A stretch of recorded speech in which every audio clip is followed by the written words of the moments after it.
पाकिस्तानी फिल्मी दुनिया का जिक्र हो और रंगीला का नाम ना आए, ये मुमकिन ही नहीं। उनके फन का सफर, उनकी कॉमेडी से कौन नहीं वाकिफ, उनकी अदाकारी का एक जमाना गवाह है और उनकी अनोखी शख्सियत हमेशा पाकिस्तानी सिनेमा का लाजमी हिस्सा रही। मगर ये हकीकत बहुत कम लोग जानते हैं कि इस अजीम फनकार के घराने में एक और बासलाहियत शख्स भी मौजूद था जो खुद कभी शोहरत की रोशनियों तक न पहुंच सका। ये नाम था अकबर खान अलमारूफ छबीला का, जो रंगीला के सगे छोटे भाई हैं। इनकी जिंदगी फिल्मी दुनिया के गिर्द जरूर घूमती रही, मगर इनका सफर हमेशा खामोश और बेनियाजी के साथ गुजरा। उन्होंने जिंदगी में बेशुमार उतार चढ़ाव दिखे और वक्त के साथ वो लोगों की नजरों से ओझल होते चले गए। लेकिन अब बरसों के बाद एक ताजा इंटरव्यू ने उन्हें दोबारा आवाम के सामने ला खड़ा किया और यूं उनकी जिंदगी की पोशीदा कहानी खुलकर सामने आने लगी। क्या आप जानते हैं छबीला आजकल कहाँ और किस साल में जिंदगी बसर कर रहा है? आइए आपको बताते हैं। इससे पहले अगर आप हमारे चैनल पर नए हैं तो चैनल को जरूर सब्सक्राइब कीजिए ताकि हर आने वाली वीडियो आप तक बासानी पहुंच सके। छबीला मंजर-ए-आम पर आ गया। छबीला ने अपने इंटरव्यू में अपने दिल का वो बोझ उतारा जो बरसों से उसके अंदर दबा हुआ था।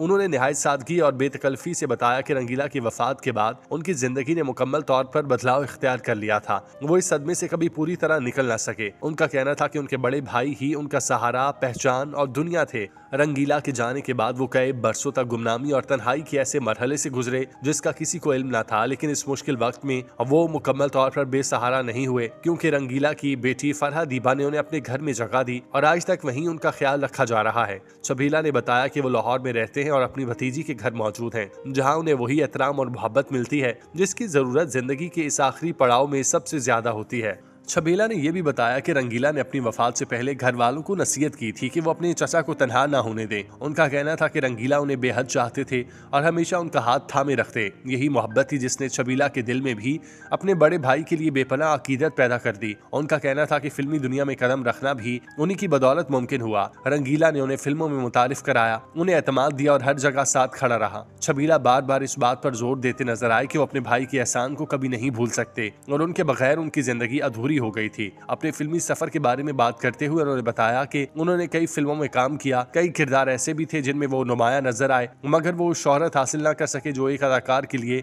सबसे बड़ी पहचान होती है। उनका कहना था कि वो हमेशा पर्दे के पीछे रह जाने वाली शख्सियत थे और उन्हें इस बात का कभी अफसोस नहीं हुआ। उन्होंने चंद फिल्मों में मरकजी किरदार अदा किए, जिनमें सरहद की गोद में एक मशहूर फिल्म थी जिसमें उनकी कारकर्दगी को काफी सराहा गया। लेकिन उनका कहना था वो कभी शोहरत के पीछे भागने वालों में से नहीं थे। वो अपनी सादगी और खामोशी में खुश थे। उन्हें काम से मोहब्बत थी, चाहे वो काम कैसा भी हो। उन्होंने कहा कि मुझे इस फिल्म के लिए लिया गया क्योंकि मैं पठान था और उन्हें इस किरदार के लिए वैसा ही अदाकार चाहिए था जिसकी रंगत और कद मेरे जैसा हो। छबीला ने मजीद कहा कि ये वो दौर था जब मुझ पर भरपूर जवानी थी और इस दौरान रंगीला भाई भी मुझे अदाकारी की जानिब रागिब किया करते और कहते थे तुम में एक अच्छे कैरेक्टर एक्टर की सारी खूबियां मौजूद हैं। छबीला ने कहा कि अब तो इंडस्ट्री मुकम्मल तौर पर खत्म हो चुकी। अब जो फिल्में बनती हैं मैं उन फिल्मों के करीब ही नहीं गुजरा। पुराना दौर ही अहम था जब लोगों की और बिलखुसूस फनकारों की कदर की जाती। आज फिर जमाना वो दौर नहीं। आप किसी को गले से लगाएं, अगला आपको डस लेगा और मौजूदा इंडस्ट्री का भी यही हाल है। ना उन्हें हमारा मालूम है और ना ही हमें उनका, बस उनसे दूरी ही बेहतर है। एक दौर था जब मुनव्वर ज़रीफ, सुल्तान राही, शफकत चीमा और रंगीला जी काम किया करते तो स्क्रीन पर नजर ठहर जाती। लोग उन महसूर कर देने वाले मनाजिर को आंखों में चस्पा कर लेते थे। अदाकार रंगीला के भाई की बात करें तो उनकी उम्र 70 साल के लगभग हो चुकी। वो बुढ़ापे की इस नहज पर हैं कि उनसे अब चलना फिरना भी मुश्किल नजर आता है। उनकी यादाश्त खासी कमजोर हो चुकी, जबकि उनसे अब मुश्किल से बोला जाता है। छबीला की जिंदगी अपने आखिरी मराहिल में दाखिल है। वो इस उम्र में पहुंच चुके कि अब माजी का किस्सा बन चुके। अदाकार रंगीला के भाई बुढ़ापे की इस उम्र में एक बार फिर गुम हो चुके, जिसमें उन्हें अब बड़े भाई की बेटी दीबा की जानिब से ढूंढा भी जा चुका। लेकिन अब वो रुबाई सेहत हो रहे हैं, आहिस्ता आहिस्ता तंदुरुस्ती की जानिब गामजन है। लेकिन उन्होंने कभी भी मंजर पर सामने आकर इस बात का तज़किरा नहीं किया और हमेशा मीडिया से दूर रहे। छबीला हमेशा से ही मीडिया, अखबार और फिल्मी हलकों से दूर रहे। उन्होंने हमेशा अपने फन को तरजीह दी और आज यही समर है कि इंडस्ट्री के लोग उन्हें जानते हैं। लोग उनके नाम का दम भरते हैं। पुराने अदाकार आज भी उन्हें जानते हैं। छबीला ने फिल्मी दुनिया के एक और बड़े नाम वहीद मुराद के साथ अपनी मुलाकातों के बारे में दिलचस्प यादें बयान की। वो कहते हैं कि उनके लिए बहुत खुशी की बात थी कि वहीद मुराद न सिर्फ उन्हें जानते थे बल्कि उन्हें मोहब्बत और एहतराम भी देते। एक बार की मुलाकात को याद करते हुए उन्होंने कहा कि वहीद मुराद ने उन्हें बुलाकर पूछा क्या वो वाकई रंगीला के भाई हैं। ये लम्हा छबीला के लिए जिंदगी की सबसे खूबसूरत यादों में से एक बन गया। उन्होंने बताया कि वहीद मुराद की तबीयत में ऐसी शफकत थी कि उनसे बात करके हर फनकार खुद को अहम महसूस करता और वो भी खुद को इस अजीम फनकार का करीबी समझने लगे। जाती जिंदगी के बाब में छबीला ने वो इंकशाफ किया जो शायद सबसे ज्यादा हैरानकुन था। उन्होंने सारी जिंदगी शादी नहीं की। जब उनसे वजह पूछी गई तो वो मुस्कुराकर बोले, दिल नहीं चाहा।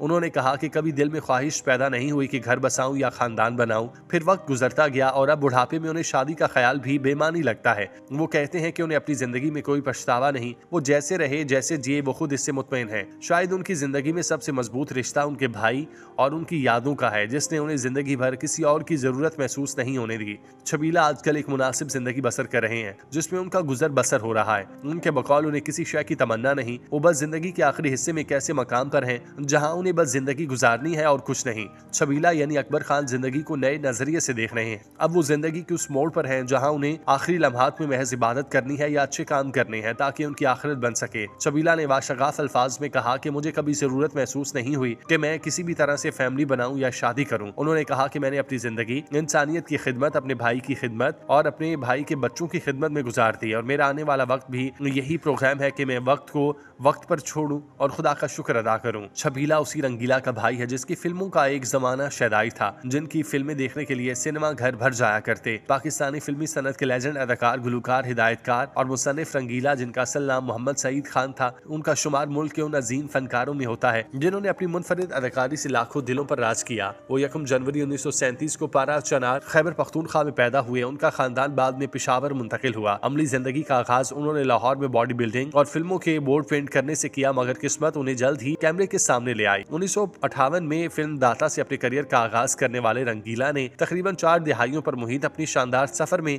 550 से ज्यादा फिल्मों में काम किया और हर किरदार में जान डाली। उनकी अदाकारी का मुनफरिद अंदाज और बर्जिस्ता जुमले शायकीन को हंसने पर मजबूर करते। यही वजह थी कि वो अक्सर फिल्मों के हीरो से ज्यादा मकबूल हो जाते। रंगीला सिर्फ एक कॉमेडियन नहीं बल्कि वर्सेटाइल फनकार थे। उन्होंने साबित किया कि वो संजीदा किरदार भी उतनी ही महारत से अदा कर सकते हैं। बतौर हिदायतकार उनकी फिल्में दिया और तूफान और रंगीला सुपरहिट हुई। उनकी फिल्मों में उन्होंने अदाकारी के साथ साथ गुलकारी की, जिसमें गीत गा मेरे मनवा गाता जा रे, आज भी जुबां ज़द-ए-आम है। उन्होंने अपनी प्रोडक्शन कंपनी रंगीला प्रोडक्शन के तहत कई फिल्में बनाई। पाकिस्तानी सिनेमा में उनकी खिदमत के एतराफ में उन्हें 11 निगार अवार्ड और 2005 में सदर पाकिस्तान की जानिब से तमगा बराए हुस्न कारकर्दगी से नवाजा गया। ये अजीम फनकार 24 मई 2005 को लाहौर में इंतकाल कर गए, लेकिन उनकी यादें और फन आज भी मदाहों के दिलों में जिंदा है। दूसरी जानिब छबीला की पूरी कहानी सुनी जाए तो ये सिर्फ फनकार की जिंदगी की दास्तान नहीं बल्कि एक ऐसे शख्स की जिंदगी का खुलासा है जिसने मोहब्बत, वफादारी, सादगी और बर्दाश्त के साथ वक्त के बहाव को कबूल किया।